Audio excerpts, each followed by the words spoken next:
Good morning, नमस्ते सबको। आज मैं एक नए टॉपिक के साथ आया हूँ जो कि टूरिज़्म के स्टूडेंट्स के लिए है 11th क्लास में। लेकिन ये सबके लिए है। कुछ बेसिक चीज़ें हैं, कुछ जनरल नॉलेज की चीज़ें भी होती हैं जो सबके लिए जानना आवश्यक होता है और हमारे लाइफ में कहीं ना कहीं काम आती रहती हैं। तो दोस्तों, आज मैं बात करूँगा ज्योग्राफी का और टूरिज़्म इंडस्ट्री का आपस में क्या लिंक है, interlinkage between geography and tourism industry. इस टॉपिक के ऊपर हम बात करेंगे कि भूगोल का और पर्यटन उद्योग का आपस में क्या संबंध है, भूगोल से क्या लेना देना है टूरिज़्म इंडस्ट्री का। तो स्टार्ट करेंगे। ज्योग्राफी क्या है, भूगोल क्या है। ज्योग्राफी जो है एक ऐसा स्टडी है, लैंडस्केप्स मीन्स भूस्थलाकृति, भूमि के ऊपर जितने भी स्थल हैं, जितनी भी आकृतियाँ हैं, जैसे पहाड़ हैं, समुंदर है, खाई है, झील है, नहर है, नदी है, रेगिस्तान है, बर्फ़ का एरिया है, जो भी है इन सब की स्टडी करना है, इन सब का स्टडी करना, उनका अध्ययन करना है, ज्योग्राफी है। और एनवायरनमेंट का कि किस एनवायरनमेंट में किस तरह के जो लोग रह रहे हैं, किस वातावरण में लोग रह रहे हैं और वो अपनी लाइफ को कैसे सरवाइव कर रहे हैं, अपने लाइफ को कैसे जी रहे हैं। दूसरे शब्दों में हम इसको कह सकते हैं कि जो ज्योग्राफी है वो अर्थ के ऊपर जितने भी फिज़िकल फीचर्स हैं, भौतिक जो चीज़ें हैं इस धरती के ऊपर, उनका एक स्टडी है, उनका अध्ययन है। तो ये जो नेचुरल चीज़ें हैं, नेचुरल चीज़ों जो इसके ऊपर हैं, उनका जो डिस्ट्रीब्यूशन है वो थोड़ा अनइवन है, थोड़ा सा असम्मिलित जिसे हम कह सकते हैं। कहीं पर ज़्यादा है, कहीं पर कम है। अभी आप देख सकते हैं, थोड़ा सा इस चीज़ को समझ सकते हैं कि कहीं पर पहाड़ हैं तो कहीं पर बहुत ज़्यादा भीड़ भाड़ खाई वाला एरिया है, झील वाला एरिया है। कहीं पर हर वर्ष बाढ़ आती है। कुछ एरिया ऐसा होता है जो पानी के लिए भी तरसता रहता है, पानी नहीं जा पाता है। कहीं पर मरुस्थल है, लोग गर्मी सर्दी में बहुत दुख पाते हैं, तपते रहते हैं, वो अपनी लाइफ को सर्वाइव करते हैं। पहाड़ों की लाइफ के बारे में हम सोचते हैं तो कभी भी स्लाइड हो सकता है, पहाड़ों के नीचे घर दब जाते हैं, भुरभुरा के पहाड़ों का टूटना हो जाता है। तो ये सारी की सारी चीज़ें इन सब का अध्ययन है ज्योग्राफी, भूगोल हम कह सकते हैं। और इससे जो नेचुरल जो फीचर्स हैं, उनका जो अनइवन होने के कारण ही हमारी जो लाइफ है जो वो कॉम्प्लेक्स हो जाती है, उसके अंदर कॉम्प्लेक्सिटीज़ जो हैं वो बहुत ज़्यादा आ जाती है। तो टूरिज़्म की हम जहाँ पर बात करते हैं तो टूरिज़्म क्या है, टूरिज़्म लोगों का आना जाना, यानी कि मूवमेंट ऑफ द पीपल्स। वो लोग अपने नियर बाई लोकेशन पर भी जा सकते हैं, एनवायरनमेंट और आपके वेदर के कंडीशंस के कारण भी वो कहीं पर भी जा सकते हैं, दूर एरिया में भी जा सकते हैं, दूर प्लेसेस को भी विजिट कर सकते हैं, नज़दीक के प्लेस को भी विजिट कर सकते हैं। वो किसी डेस्टिनेशन की जो लोकेशन होती है उसको भी विज़िट कर सकते हैं। उस प्लेस का जो क्लाइमेट है उसके कारण भी वो विज़िट करते हैं। क्लाइमेट मीन्स क्या है, जैसे कि देखिए, खासकर अस्थमा के जो रोगी होते हैं या जिनको स्किन की प्रॉब्लम ज़्यादा होती है, जिनको ब्लड प्रेशर हाई रहता है, टेंशन्स हाई रहती हैं, तो वो लोग हिल स्टेशन पर ज़्यादा जाना यूज़ करते हैं। और वहाँ का एनवायरनमेंट, वहाँ के माहौल में, जब वातावरण में वो रहते हैं, पर्यावरण के साथ वहाँ पर कुछ समय बिताते हैं, तो उन लोगों का हेल्थ की रिकवरी भी हो जाती है। तो that is the climate of place. और एक्टिविटी है, कुछ एक्टिविटीज़ के लिए लोग विज़िट करते हैं एक प्लेस से दूसरे प्लेस पर। तो कुछ पर्टिकुलर डेस्टिनेशंस ऐसे होते हैं या पर्टिकुलर लोकेशन ऐसी होती हैं जहाँ पर वो कुछ एक्टिविटीज़ वहीं पर परफॉर्म किए जा सकते हैं। जैसे कि समुंदर के अंदर है, समुंदर पे हम बीच का आनंद लेना चाहते हैं, उसका नज़ारा देखना चाहते हैं तो हमें सी को विज़िट करना पड़ेगा। रॉक क्लाइंबिंग के लिए हम इंजॉय करना चाहते हैं तो हमें रॉक क्लाइंबिंग के लिए हमें हिली एरिया, रॉक्स एरिया को ही विज़िट करना पड़ेगा। सो दैट ये क्या है, ये सारे के सारे ज्योग्राफी है। और कोई भी फीचर्स की बात करेंगे, कोई भी हम ज्योग्राफी की हम जब बात करते हैं तो ज्योग्राफी मीन्स केवल ये नहीं है कि वहाँ पर पेड़ पौधे हैं, पानी है, हरी भरी हरियाली है, ये सब केवल यही अर्थ नहीं है। ज्योग्राफी मीन्स क्या है, वहाँ की लोग वहाँ के लोग, रहने वाले लोगों का जीने का तरीका, वहाँ के लोगों का सोचने का तरीका, और वहाँ के लोगों का खाना पीना, ये सारी की सारी चीज़ें हमारे ज्योग्राफी में आती हैं। तो इसको आगे इसमें है कि ज्योग्राफी का टूरिज़्म इंडस्ट्री में क्या महत्व है। देखिए, हर चीज़ का कहीं ना कहीं अपना तो एक महत्व होता ही है, लेकिन ज्योग्राफी का एक अलग महत्व होता है। जितने भी फिजिकल फीचर्स हैं वो टूरिस्ट को अट्रैक्ट करने के लिए काफ़ी होते हैं। जो अट्रैक्शंस हैं, नेचुरल अट्रैक्शंस हैं, या जितने भी फिजिकल अट्रैक्शंस की हम बात करते हैं, तो वो सारे के सारे टूरिस्ट को अपनी तरफ बुलाने का काम करते हैं, टूरिस्ट को लुभाने का काम करते हैं। तो इसलिए इसका बहुत इम्पोर्टेंस है। कहीं पर भी आप देखिएगा, कोई लैंडस्केप है, या कोई स्पेशल फीचर्स है, कोई स्पेशल इवेंट है या मोमेंट है, उनको देखने के लिए लोग जाते हैं। तो वो क्या है, अट्रैक्शंस है। आप कन्याकुमारी का सनसेट आप देख लीजिए, कन्या एक नेचुरल है, वो जोग्राफिकल लोकेशन और जोग्राफिकल फिजिकल फीचर्स के कारण वो ऐसा हो रहा है। तो लोग वहाँ पर उसको देखने के लिए जाते हैं। जम्मू कश्मीर में जाते हैं लोग, स्नोफॉल को एंजॉय करने के लिए जाते हैं, देखने के लिए भी जाते हैं। तो वो फिज़िकल फीचर्स की हम बात करते हैं। तो यहाँ पर हम ज्योग्राफी को जो है लगभग 2 एरिया में स्प्लिट किया जाता है, लगभग 2 कैटेगरीज में डिवाइड किया जाता है। एक होता है फिज़िकल ज्योग्राफी मीन्स, जैसे कि मैंने आपको बताया, ये एक अर्थ साइंस का स्टडी है। जैसे कि अर्थ साइंस का स्टडी मीन्स, कहने का मतलब था कि जितने भी लैंडस्केप्स हैं, एनवायरनमेंट हैं, इनहैबिटेंट्स हैं, उनका स्टडी है, ठीक है। उसको साइंटिफिक वे से उनका स्टडी किया जाता है, तो वो फिज़िकल ज्योग्राफी है। आगे हम बात करते हैं ह्यूमन ज्योग्राफी है क्या। ह्यूमन ज्योग्राफी बच्चों या स्टूडेंट्स, जो ये एक ह्यूमन के बारे में स्टडी है, टोटली ह्यूमन बीइंग के बारे में स्टडी है, कि उसका ह्यूमन बीइंग का और नेचुरल फीचर्स का क्या रिलेशनशिप है, या उनका इंटरेक्शन क्या है आपस में, उनके वहाँ के एनवायरनमेंट के साथ, वहाँ के वेदर के साथ, वहाँ के सीजन के साथ, वहाँ की वेदरिंग कंडीशंस के साथ उसका क्या रिलेशन है, या उसका क्या इंटरेक्शंस है, वो उस एनवायरनमेंट में कैसे सर्वाइव कर रहा है। अभी हम सोच के देखते हैं, देखिए हम थोड़ा सा चलते हैं, हमें स्वेट आ जाता है, पसीना आ जाता है, हमें प्यास लगने लगती है और हमारा जी मचलाने लगता है। हम सोचते हैं यार क्या है, हमारे पास गाड़ी हो या कोई एसी हो, या हम छाया ढूंढते हैं थोड़ा सा कुछ करते ही।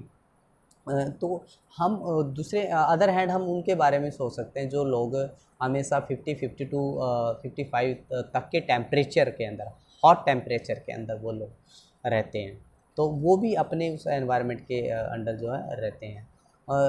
वो लोग जो हैं वहाँ पानी की अवेलेबिलिटी नहीं होती है, तो वो लोग 2-2 4-4 5-5 10-10 किलोमीटर तक पानी लेके आते हैं अपने सिर के ऊपर मटका रख के, घड़ा रख के, वो कैसे भी वो लेके आते हैं।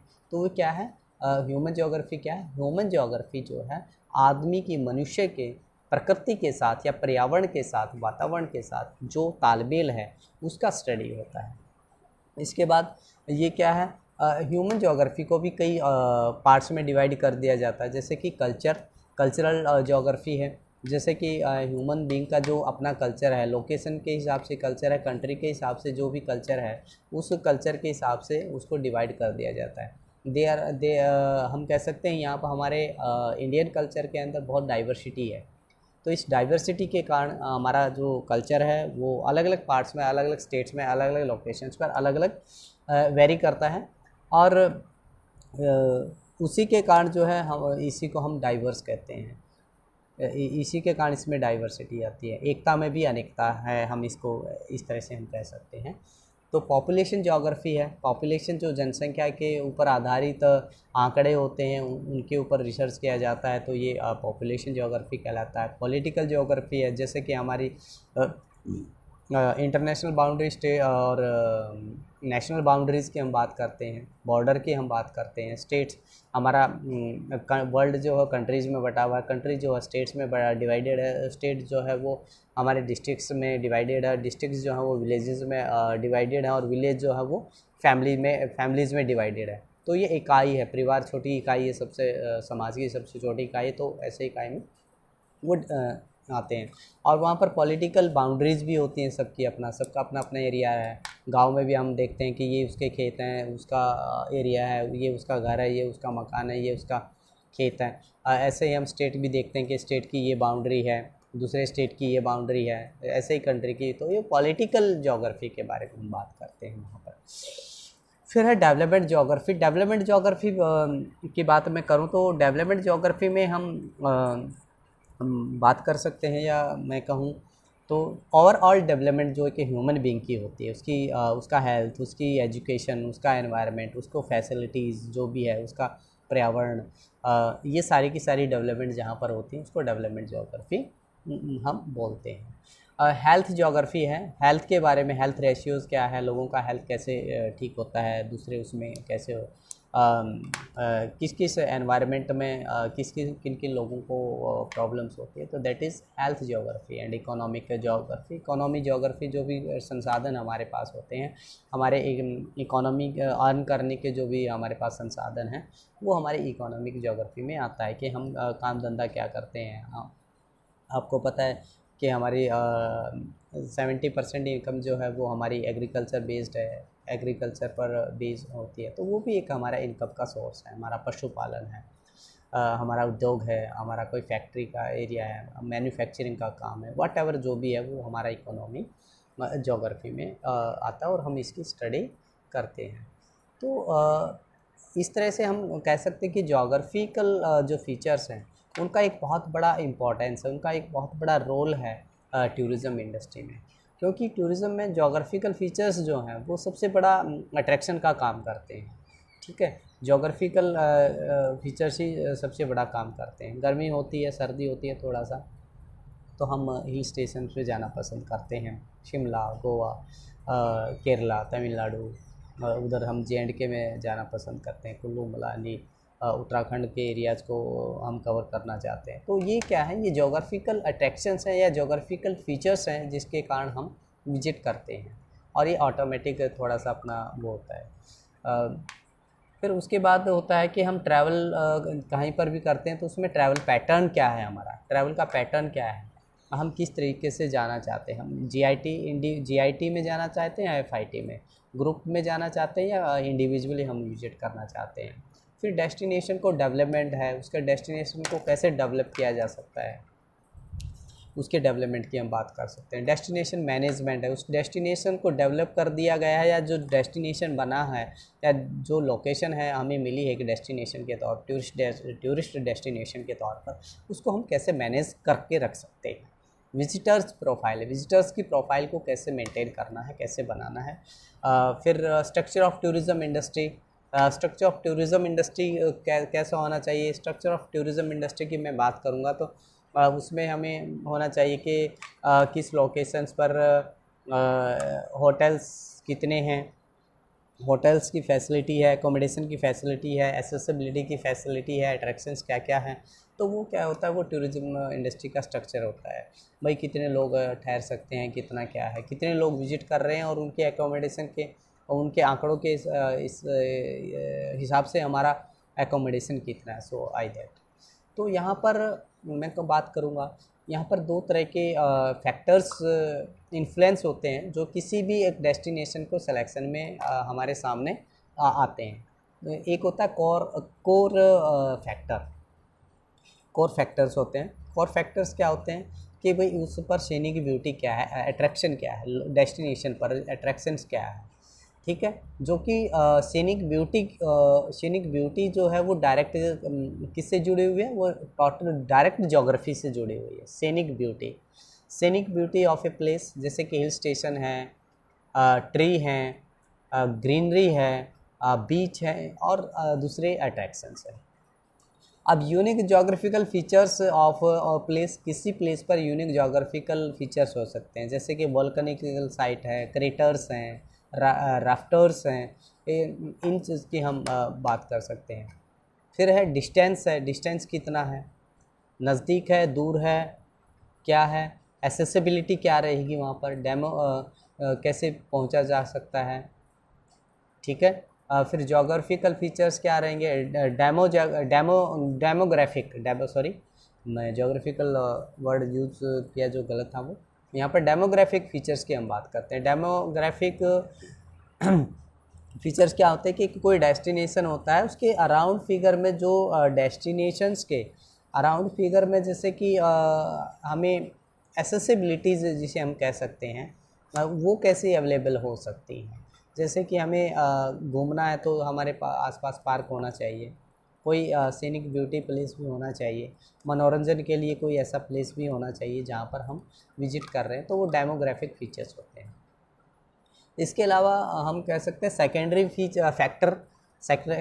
फैक्टर या अदर फैक्टर कहते हैं, जो कि इनडायरेक्टली ज्योग्राफी से जुड़े हुए होते हैं। कोर फैक्टर जो है वो डायरेक्ट ज्योग्राफी से रिलेटेड है, और इनडायरेक्ट जुड़े हुए फैक्टर कौन से होते हैं, वो सेकेंडरी फैक्टर या अदर्स फैक्टर होते हैं। जैसे कि पॉलिटिकल एनवायरनमेंट का आप लगा सकते हैं कि कहीं के राजनीतिक माहौल कैसा होता है, वहाँ की गवर्नमेंट जो है टूरिस्ट को कैसे डील करते हैं, वहाँ के लोकल लोग जो हैं कैसे डील करते हैं, क्या फैसिलिटीज़ देती हैं, क्या सर्विसेज देती हैं, सेफ्टी सिक्योरिटी का क्या ध्यान रखती हैं, तो ये पॉलिटिकल एनवायरनमेंट है। सोशल डेवलपमेंट है, लोगों की सोशल डेवलपमेंट क्या है, लोगों का एजुकेशन का स्टेटस क्या है, उनका स्टैंडर्ड क्या है, वो उनका एटीट्यूड पॉजिटिव है या नेगेटिव है, उनका सोशलिटी क्या है, उनका तालमेल ब्रदरहुड है या थोड़ा सा दूसरे तरह का रुख है, तो that is the social development. और जहाँ पर सोसाइटी में जितनी एजुकेशन होगी, जितना लोगों का आपस में ब्रदरहुड होगा, उतना ही सोशल डेवलपमेंट बढ़ेगा, उतना ही होता है।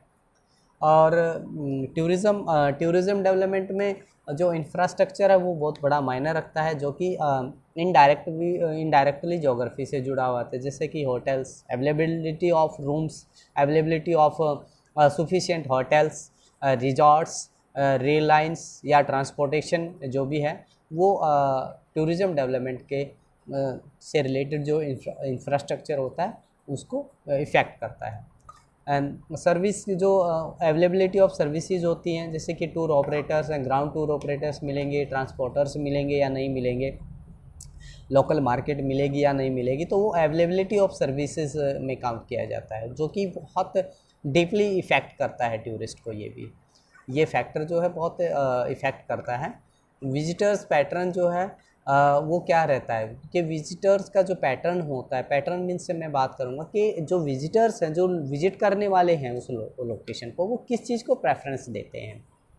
वो लोग उसकी ब्यूटी को प्रेफरेंस देते हैं, वो लोग वहाँ के खाने को प्रेफरेंस देते हैं, वो लोग वहाँ के लोगों के व्यवहार को प्रेफरेंस देते हैं, वो लोग वहाँ के उन फीचर्स को प्रेफरेंस देते हैं जिनके कारण वो अट्रैक्ट होकर के आते हैं, या किस चीज़ को वो प्रेफरेंस देते हैं। जैसे ताजमहल देखने के लिए लोग जाते हैं, ताजमहल देखने के लिए लोग जाते हैं, जो पहली बार गया होगा तो उसको तो ऐसा लगेगा यार ताजमहल नाम सुना है लेकिन देखना है जी मैं बात करूं, ताजमहल देखा है मैंने, सुना है, लेकिन वो उसको मैंने देखना है।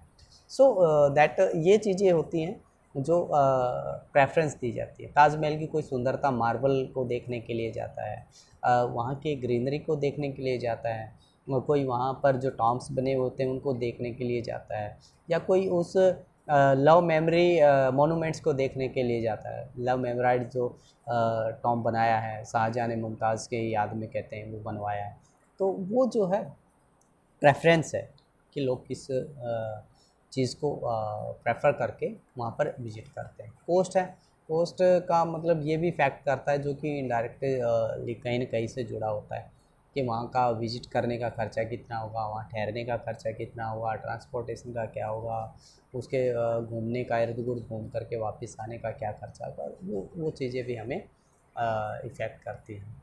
तो इनमें हम बात कर सकते हैं, तो ज्योग्राफिकल इम्पोर्टेंस इसमें जुड़ी हुई है।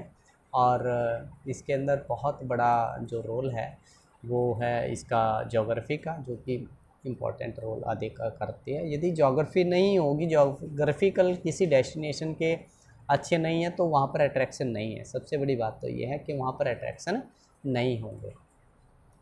इसका एक एग्जांपल मैं देने के बताना चाहूँगा कि सबसे पहली जो टॉय ट्रेन है इंडिया में, सबसे पहली जो टॉय ट्रेन है या हिली ट्रेन से हम जिसको हम कह सकते हैं, वो दार्जिलिंग में चलाई गई थी। तो उसकी शेप जो है जेड जेड की शेप है, जेड जैसे इंग्लिश का वर्ड लेटर होता है उसके समान है। तो वो शेप क्यों है? वहाँ की ज्योग्राफिकल फीचर्स के कारण है। क्यों? वहाँ पर पहाड़ों से वो रास्ता इस तरह से ही होकर के जाता है। यदि मैदानी एरिया होता, मैदान होता तो उसमें से सीधा निकाल सकते थे, लेकिन वहाँ पर पहाड़ों को काट करके या पहाड़ों पर जैसे भी पटरियाँ बिछाई गई हैं उस ट्रेन को चलाया गया, तो वो जेड जेड की शेप देती है। तो वो क्या है, उसके फिजिकल फीचर्स के कारण है, वहाँ के फिजिकल जो फीचर्स हैं उनके कारण। तो बच्चों आज का ये टॉपिक इतना था। तो आप लोगों को सबको पसंद आया होगा, पसंद आएगा, और इसमें कोशिश कीजिए, इसके नोट्स भी बनाने की कोशिश कीजिए। मैंने ब्रीफ किया है, और जैसे कि मैं हर अपना वीडियो में बताता हूँ कि मेरा हर लेक्चर सिंपल वर्ड्स में होता है, सिंपली समझाने की कोशिश मैं करता हूँ। और इसी के साथ नमस्ते, जय हिंद, प्रणाम।